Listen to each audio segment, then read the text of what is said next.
आस्तर 7वां बाब जो 10 आयात पर मुश्तमिल है।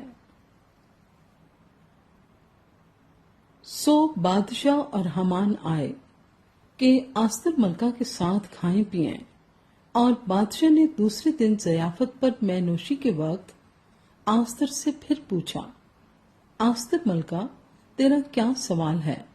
वो मंजूर होगा और तेरी क्या दरख्वास्त है?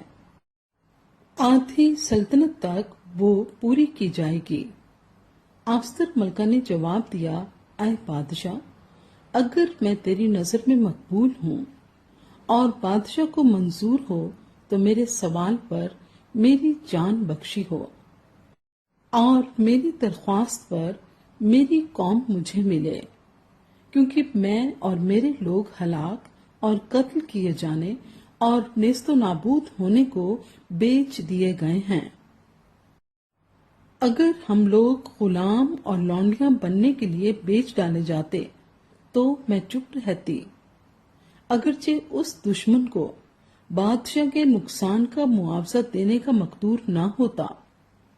तब अख्सवेरिस बादशाह ने आस्तर मलका से कहा, वो कौन है और कहाँ है जिसने अपने दिल में ऐसा ख्याल करने की जुर्रत की?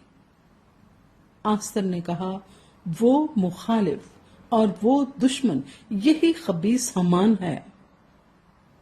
तब हमान बादशाह और मलका के हुजूर हरासा हुआ और बादशाह गज़बनाक होकर मैनोशी से उठा और महल के बाग में चला गया।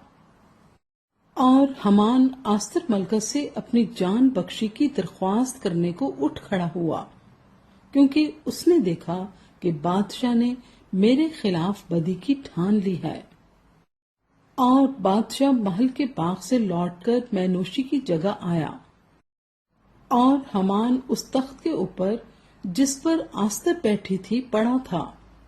तब बादशाह ने कहा, क्या ये घर ही में मेरे सामने मलका पर जबर करना चाहता है? इस बात का बादशाह के मुंह से निकलना था कि उन्होंने हमान का मुंह ढांक दिया। फिर उन ख्वाजा सराओं में से जो खिदमत करते थे, एक ख्वाजा सरा खरबूना ने अर्ज की कि हजूर, इसके अलावा हमान के घर में वो 50 हाथ ऊंची सूली खड़ी है जिसको हमान ने मर्दगी के लिए तैयार किया, जिसने बादशाह के फायदे की बात बताई। बादशाह ने फरमाया कि उसे उस पर टांग दो। सो उन्होंने हमान को उसी सूली पर जो उसने मर्दगी के लिए तैयार की थी टांग दिया। तब बादशाह का गुस्सा ठंडा हुआ